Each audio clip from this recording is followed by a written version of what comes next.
então vou ter que me aguentar do mesmo jeito, com a minha cara linda, maravilhosa. É bom que a gente vê a família todinha.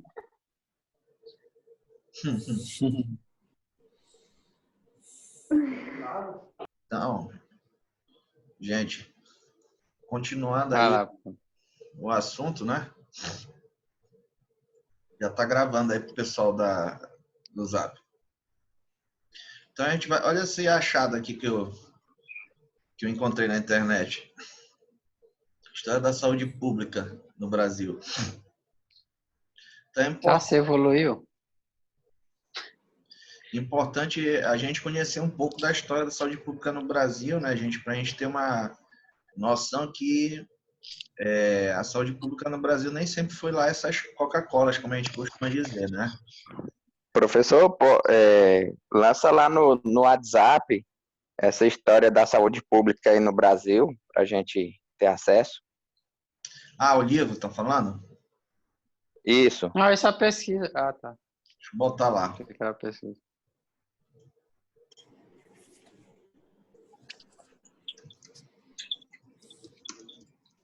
Por favor, né? Esqueci de pedir, por favor. Esquenta lá, meu brother, é assim mesmo. Deixa eu jogar aqui. Correria.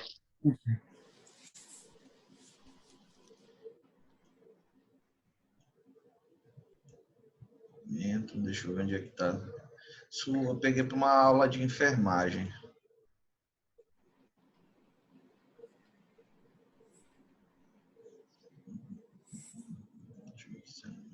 Enfermagem. Deixa eu ver qual é o título dele aqui. História da saúde pública.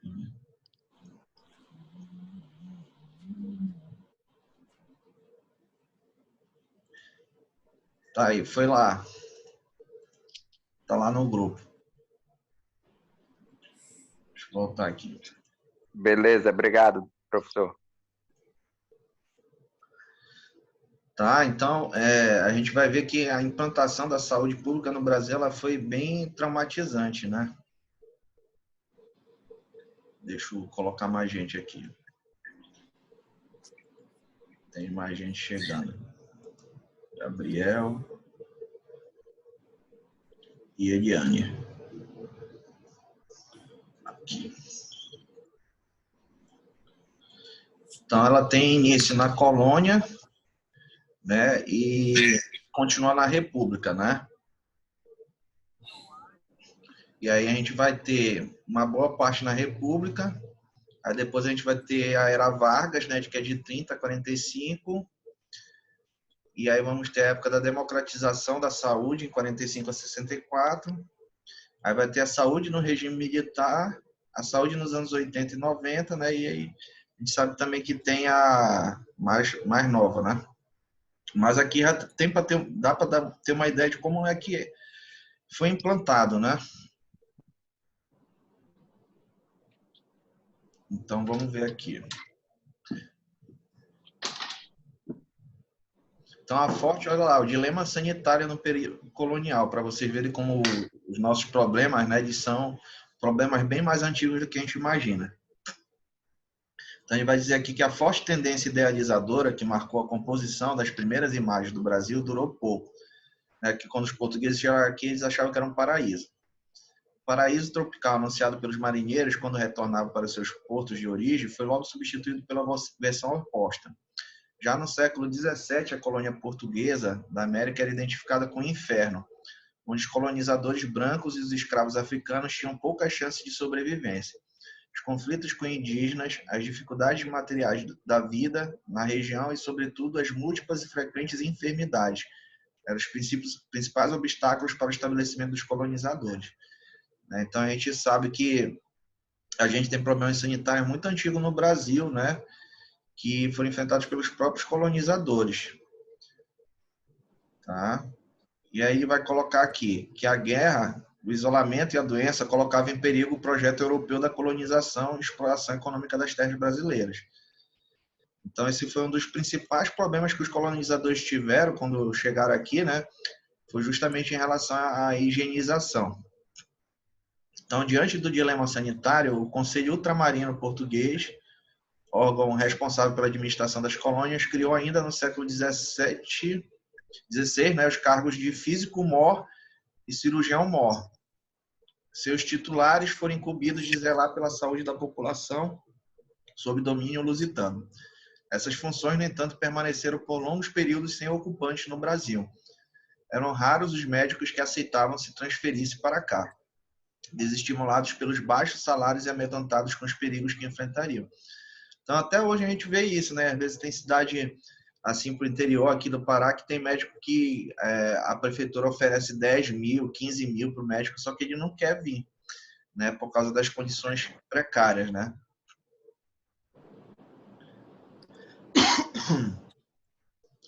Aí, ó. Aqui tem uma imagem, ó. Cirurgião negro de Debré registra a aplicação de medicina popular por negros escravos na rua do Rio de Janeiro, início do século XIX. Dá para ver a imagem aí? Tá um pouco borrada. Dá para ver direitinho. Dá para ver, professor. Uhum. Tá. Então, os poucos médicos e cirurgiões que se instalaram no Brasil encontraram todo tipo de dificuldade para exercer a profissão. Além do imenso território e da pobreza da maior parte dos habitantes, que não podiam pagar uma consulta, o povo tinha medo de se submeter aos tratamentos, baseados em purgantes e sangrias. Esses tratamentos, em geral, enfraqueciam os pacientes e causavam a morte daqueles em estado mais grave. Em vez de recorrer aos médicos formados na Europa, a população colonial, rica ou pobre, preferia utilizar os remédios recomendados pelos curandeiros negros ou indígenas. Tá? Então, como é até muito comum até hoje na Amazônia, né, a gente utiliza aí de remédios de curandeiros, né?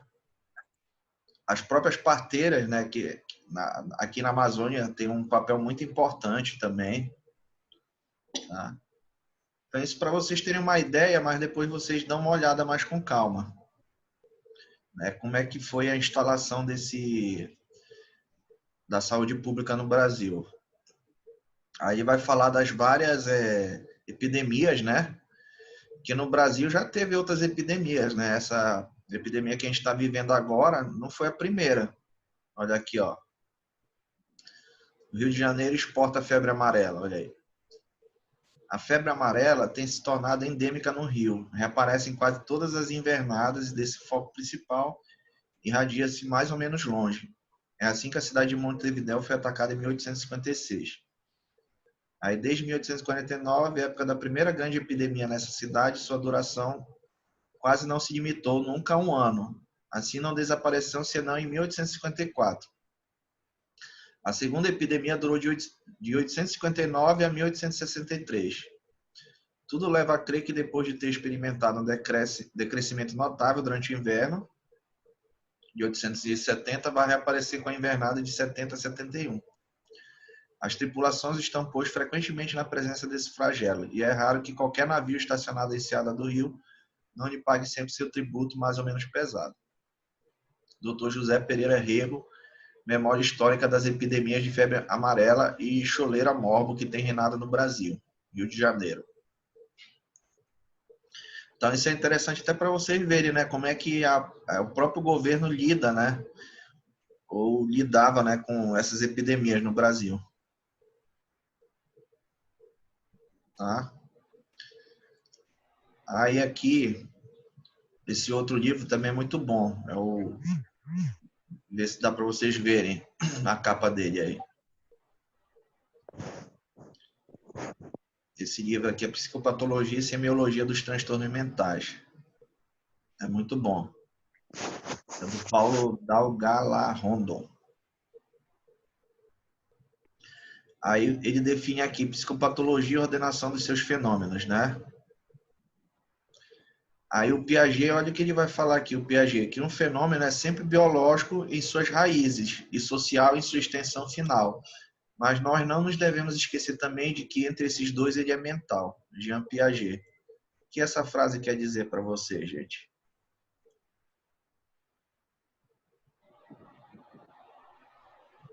Repete, professor, que cortou, eu não entendi. Cortou aqui, eu não entendi. Olha lá.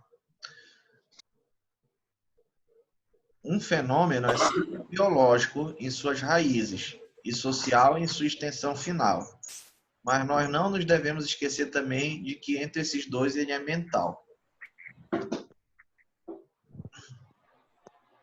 O que ele quis dizer com isso?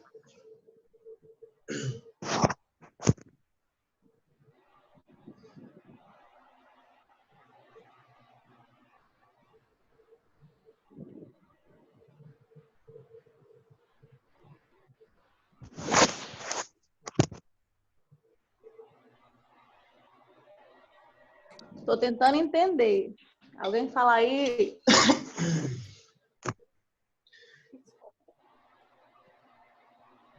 Ele está querendo dizer aí, na verdade, que o transtorno, né? Qualquer transtorno ou síndrome que a gente nasça, né? Ele tem um aspecto biológico, né? Que pode ter originado. Mas ele vai dizer que, na verdade, a parte social vai influenciar bastante também na extensão final. E que a gente não deve esquecer também que entre o biológico e o social existe o mental. Vocês concordam com isso?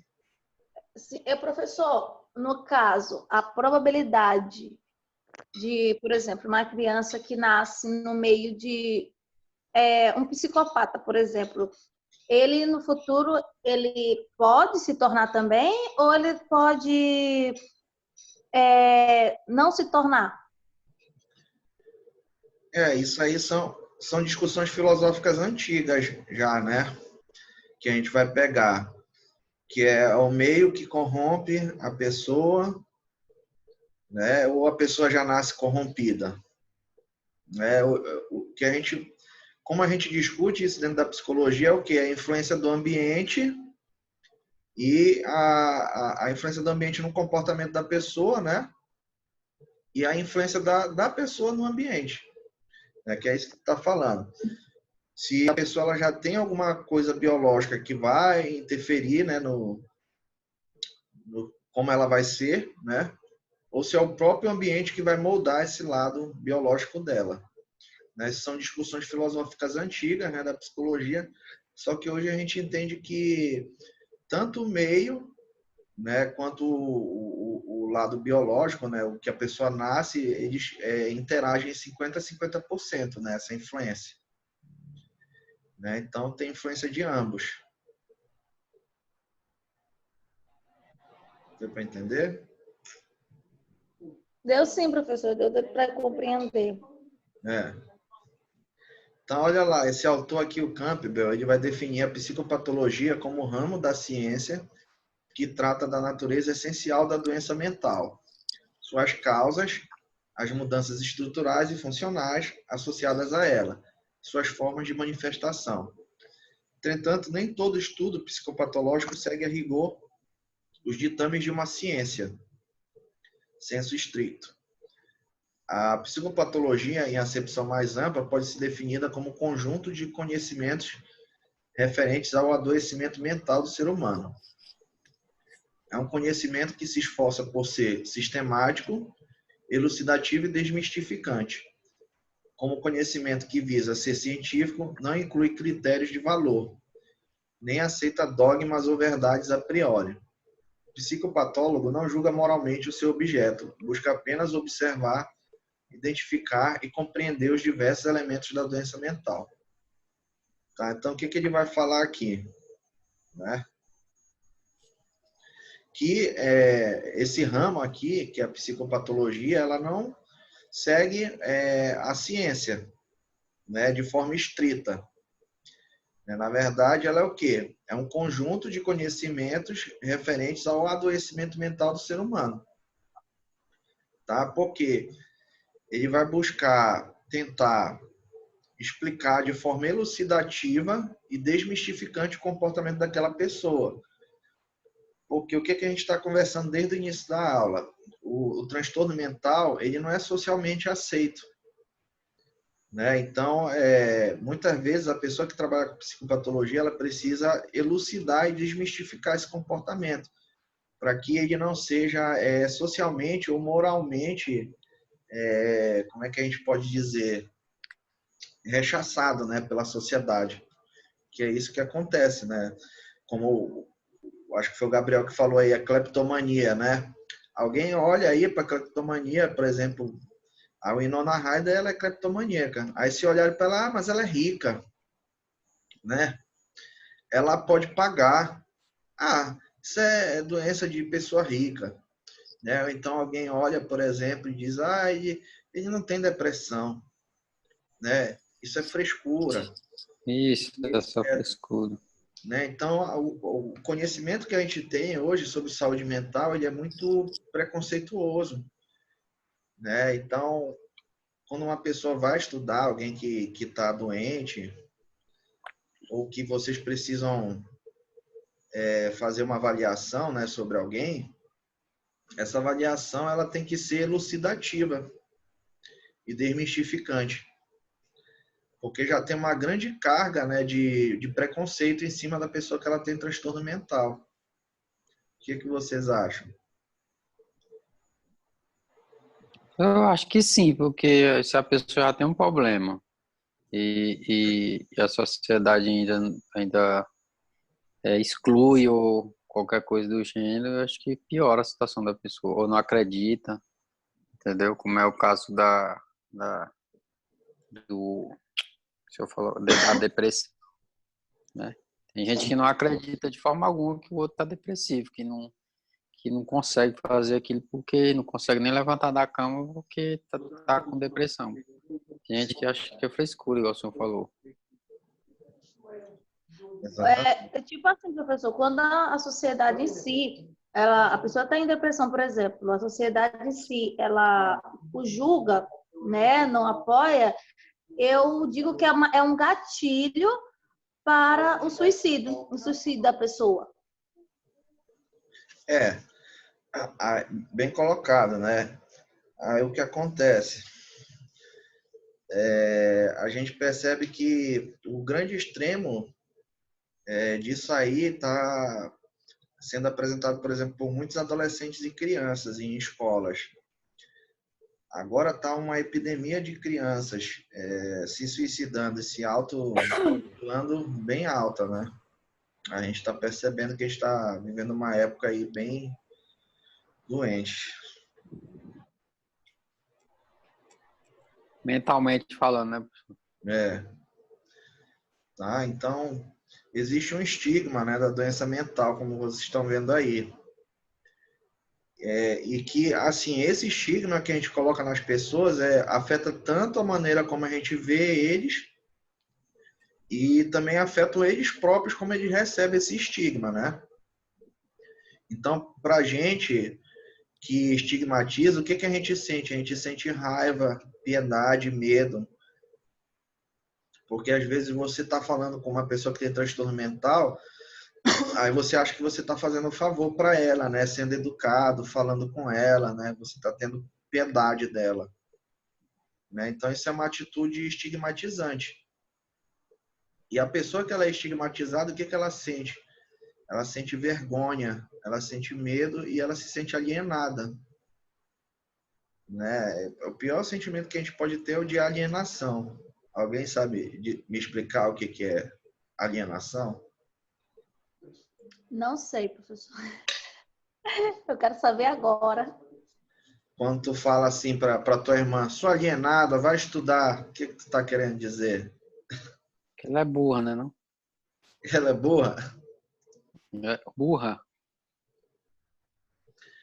Né? Então, a alienação, olha só, né? O que eu falei para vocês no início? O que é normal e patológico vai estar ligado ao quê? Ao julgamento da sociedade, né? O que é normal e patológico é o que a sociedade vai colocar como o que pode ser aceito de comportamento e o que não pode ser aceito. Então, quando a gente fala de alienação, ele é um substantivo feminino. De quê? É o ato ou efeito de alienar-se. Alienação, alinhamento, alienamento. Tá? Bora ver o que fala mais aqui. Infoescola. O sujeito fica alheio a si mesmo, né? Alienação é Você tem duas características. A alienação jurídica, que no caso é a transferência de um para o outro, de um bem para o outro, pessoa. E você tem a alienação Ele fala aqui. no sentido próprio, que a alienação pode ser até mesmo considerado como uma regressão, porque é o ato que o indivíduo não progride, ele se aliena, ele para, ele fica alheio a si mesmo. Isso.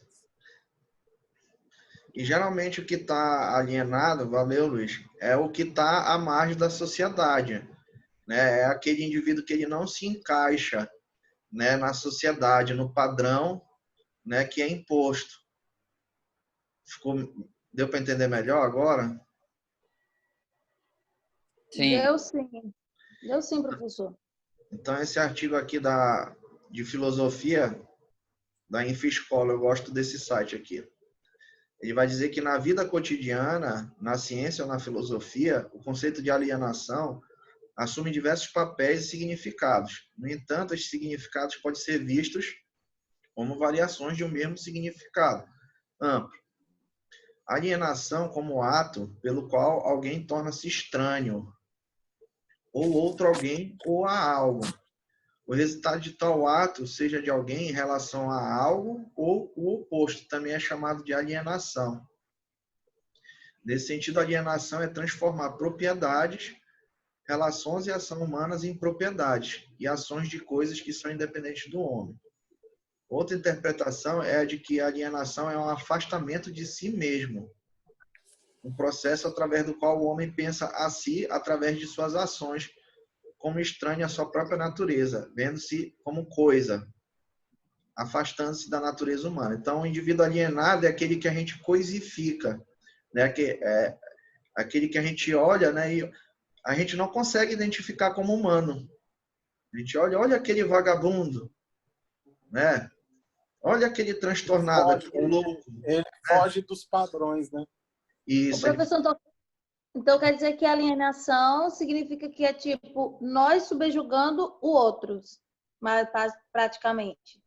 Também tem a ver com isso, né? Porque o que ele vai dizer aqui, ó, é o afastamento de si mesmo, né? Na verdade, tem a ver com o nosso julgamento, mas tem a ver do julgamento que o indivíduo ele faz de si mesmo, entendeu? Ele se afasta do que é ser homem, entendeu? Ele se exclui, né, professor? Ele se se exclui do sistema, né? No caso, tipo assim, ele se exclui e faz, com essa exclusão que ele faz de si mesmo, faz com que a sociedade também exclui ele praticamente da sociedade, né? Porque é um processo de coisificação, aqui como está dizendo, ele se afasta da natureza humana. Então, qualquer coisa que desvia da natureza humana não é humano, né? Então, por exemplo, o homossexualismo, antigamente, ele não era considerado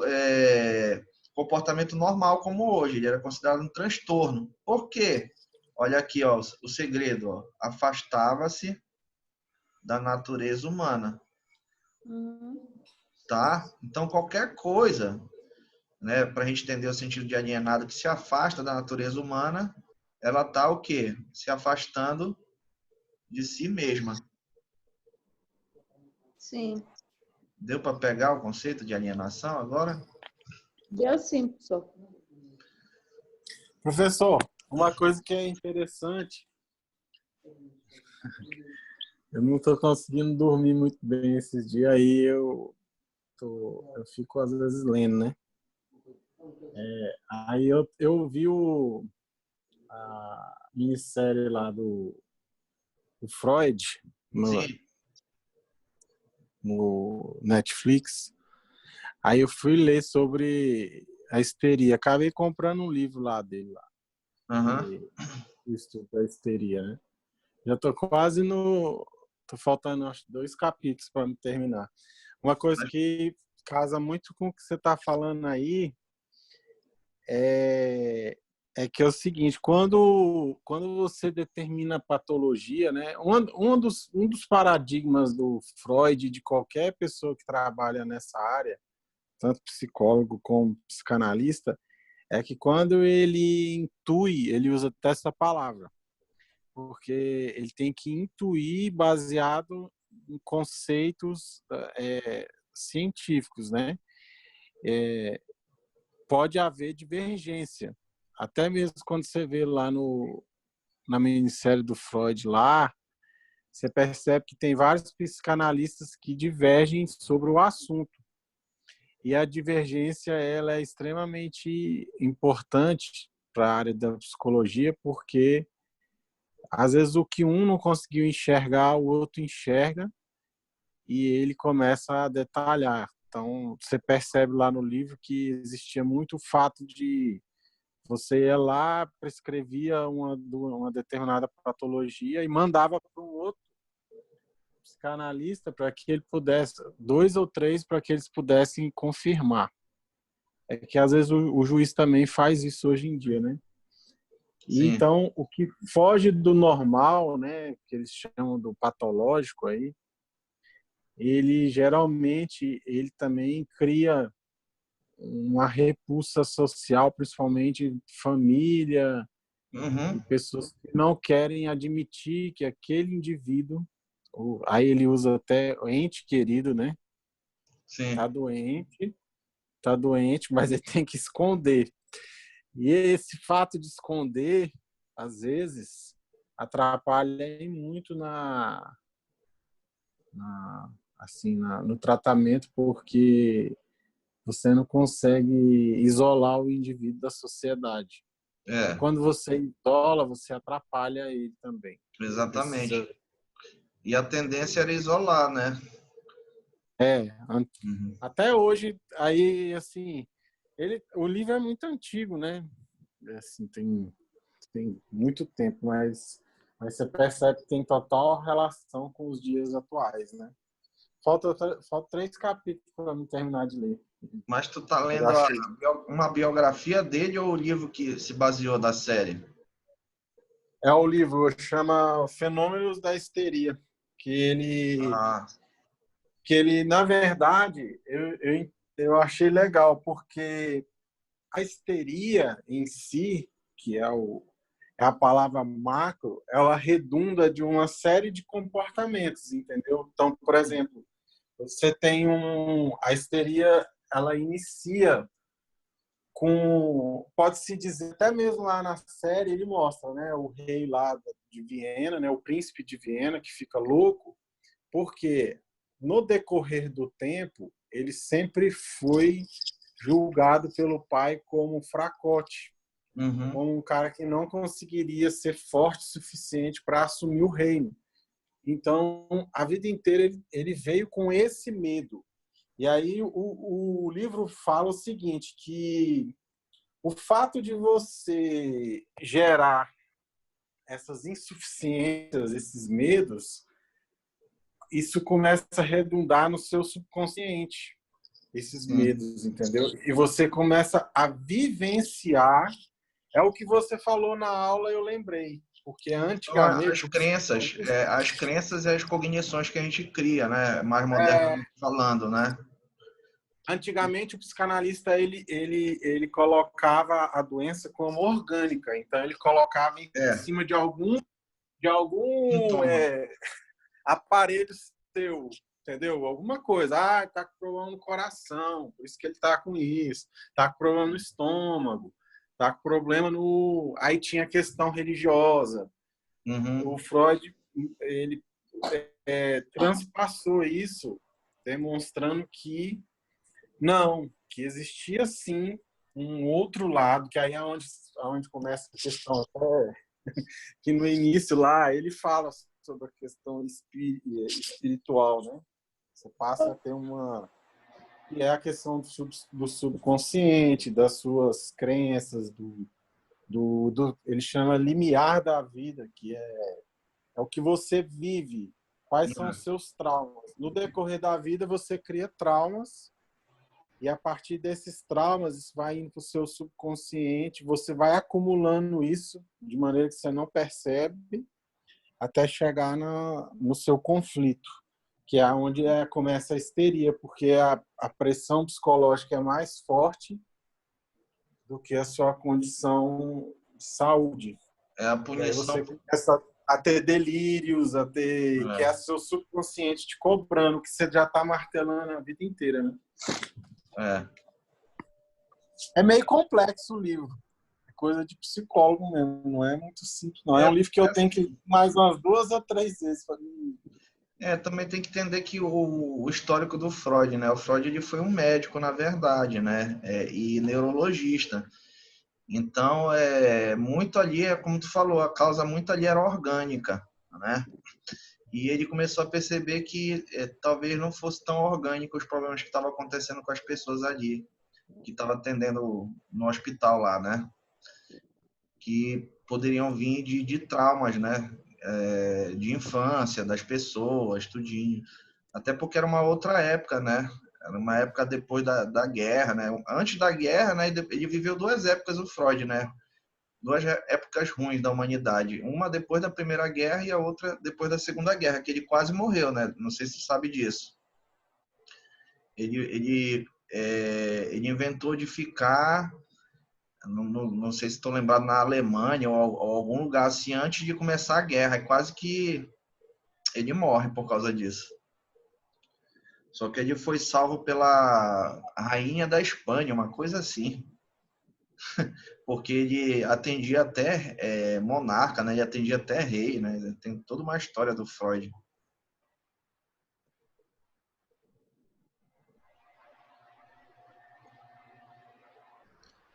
Ó, 5 minutos aqui para terminar. Alguém mais queria fazer alguma colocação?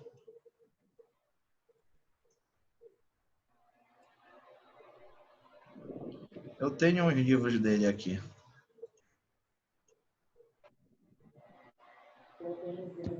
Fale qual são, professor, nos recomenda aí. Esse livro, professor, ele chama Fragmentos de uma Análise de Histeria, o caso Dora. Sei, porque esse foi um dos casos que ele atendeu. Né? Bora ver aqui livro. Bora ver aqui.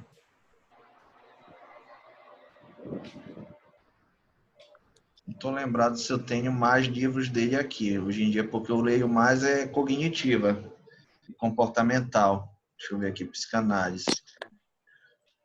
Tá aqui. Ele Mas deu uma, assim, ele foi inovador porque ele, de maneira diferente, ele induziu o princípio do prazer em todas essas patologias, porque lá ele fala assim que o sexo e o prazer, como ele tem um fator de disfunção hormonal, ele gera uma disfunção hormonal muito grande nos seus ciclos da vida, né? Uhum. Isso aí tem uma total relação com a histeria, com a patologia, com os delírios, é bem legal o que ele fala lá.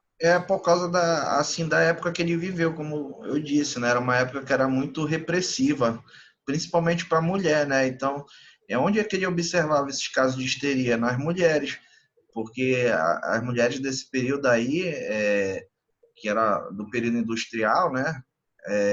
Do pós-guerra, elas eram reprimidas sexualmente, né? Era aquele padrão assim de esposa que não podia discutir com o marido na frente, né? Que tinha toda aquela intimidade do casal que não podia ser vista pelos outros, né? Que o homem saía, né? Que era machista, o homem saía, deixava a mulher sozinha em casa, né? Então o que acontecia? As mulheres elas estavam surtando, né? Nesse período. O melhor livro para vocês começarem do Freud é a Interpretação dos Sonhos, né? Que já fez 100 anos, né? Que é de 1900. É o melhor livro para vocês começarem, né? Quem não tem assim muito contato, né?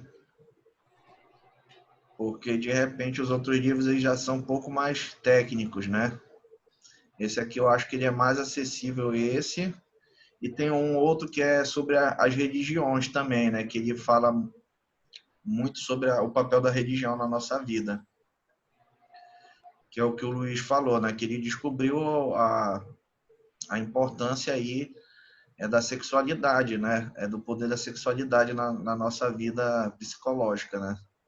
Aí por isso ele foi muito criticado, tá? Porque segundo ele, né, a gente vive uma sociedade que ela é puramente assim cristã, né? Então a gente vive sobre aquelas leis, né? Então a gente sente toda hora que a gente vai ser punido, que a gente vai estar fazendo pecado, né? É isso que ele critica, né? Que a gente é maniqueísta, né? Tudo é bom ou é mal, né? E a gente tem que saber isso, né? É interessante. Tá acabando aqui um minuto. Aí eu vou ver lá o pessoal se ainda tem alguma nota para lançar e daqui a pouco a gente volta para mais uma. Ah, não, já é 8h41, né? Dá para a gente fazer um intervalozinho de uns 20 minutos e a gente volta depois. Eu quero ver se ainda tem alguém. Professor, depois lança esses livros. Tem como o senhor lançar esses livros aí que o senhor falou lá no grupo? Tem, vou enviar para vocês, tá? Já, já. Então, a gente faz um Ok. intervalinho, Tem um então, intervalo, né? de 20 minutos e a gente volta, tá? Pode ser? Ótimo. Eu vou terminar de jantar. Isso, bom. Até daqui a pouco.